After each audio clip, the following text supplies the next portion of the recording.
இப்போதைய நிலவரப்படி மணி இப்பொழுது சரியாக 11:50. 12 மணிக்குள் யார் ஆட்சி அமைக்கப் போகிறார்கள் என்பது தெரிந்துவிடும் வழக்கமாக. ஆனால் இந்த முறை மணி இப்பொழுது 12 மணி நெருங்கி வரக்கூடிய சூழ்நிலையிலும் அதிக தொகுதிகளில் வெற்றி பெற்று ஆட்சி அமைப்பதை முதலமைச்சர் நாற்காலியை நெருங்கி இருக்கிறார் விஜய். இன்னும் அந்த 118 என்ற எண்ணிக்கை அவருக்கு கிடைக்கவில்லை.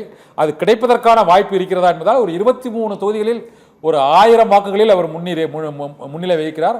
அந்த முடிவு எப்படியும் மாறலாம், எந்த நிலையிலும் மாறலாம். ஆனால் இன்னும் 9 தொகுதிகளை அவர் பெறுவதற்கு எவ்வளவு நேரமாகும் என்பது யாரும் கணிக்க முடியாத சூழ்நிலை. இதே போல 16 தொகுதிகளில் தமிழக வெற்றி கழகம் 2வது இடம் வகிக்கிறது. இதில் முதலிடத்துக்கும் வரலாம் அல்லது 2வது இடத்திலேயே அவர்கள் பின்தங்கலாம். ஆனால் எதுவும் நிகழலாம் என்பதுதான் இப்பொழுதே தமிழக அரசியல் சூழ்நிலை.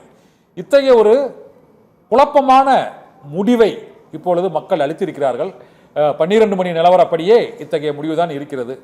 இன்னும் இந்த முடிவு இதே நிலையில் நீடித்தாலும் ஒரு அறுதி பெரும்பான்மைக்கு மிக அருகில் சென்றுதான் விஜய் ஆட்சி அமைப்பார். 5 ஆண்டுகள் இந்த ஆட்சி நீடிக்குமா தொடருமா? அவர் மக்கள் அளித்த தீர்ப்பு இந்த முறை இந்த அளவுக்கு குழப்பமாக இருப்பதற்கு என்ன காரணம்னு நினைக்கிறீங்க?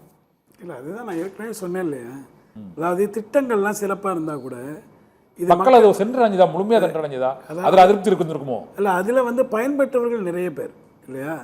நம்ம இவங்க சீட்ஸ் சீட்ல தெரியல 52 சீட்டு தான் வந்திருக்குது. நெருங்கி வந்திருந்தா கூட ஓகே, நீங்க பயனடைஞ்சவங்க நன்றியோடு வந்திருக்காங்கன்னு சொல்லலாம். நண்பர் விஜய் அவர்களுக்கு ஆல்மோஸ்ட் வாழ்த்து சொல்லிடலாம். ஏன்னா அவர் கிட்டத்தட்ட 109 சீட்டு கிட்ட நெருங்கிட்டாரு. இன்னொரு 9 சீட்டு தான் இருக்கு. எனக்கு என்னன்னா மக்களுடைய அந்த அரசியல் விழிப்புணர்வு இல்லாமல் காட்டுது இது. இன்னொன்று மக்கள் ஒரு இப்போ திரையில் பார்த்த ஒரு பிரபலத்தை எவ்வளோ அதிகமாக நேசிக்கிறாங்க. அதாவது 1970களில் நடந்த ஒரு பெரிய மாற்றம் தான் இன்றைக்கி நடந்திருக்கு. எம்ஜிஆர் அவர்களுக்கு எப்படி ஒரு பெரிய மாற்றம் வந்ததோ, அவர் எப்படி ஒரு அரசியல் தலைவர் ஆனாரோ, அவர் கூட 12 வருஷம் திமுக அரசியல் அவர் மேல ஒரு பெரிய ஒரு நெருக்கடி தள்ளப்பட்டது. அவர் கட்சியை விட்டு நீக்கினாங்க, கட்சிக்காண்டி உழைத்தவரை ஒரு அநீதி நிகழ்த்தப்பட்டு விட்டதே அப்படின்னு ஒரு மக்களுக்கு விஜய்க்கு அந்த மாதிரி ஒரு பெரிய நெருக்கடியை ஏற்படுத்தவில்லை. அவர் அந்த அளவுக்கும் பெரிய அளவில் போராடவும் இல்லை. நான் ஸ்டாலினை முதலமைச்சரை பொறுத்தவரை அந்த அளவுக்கு பெரிய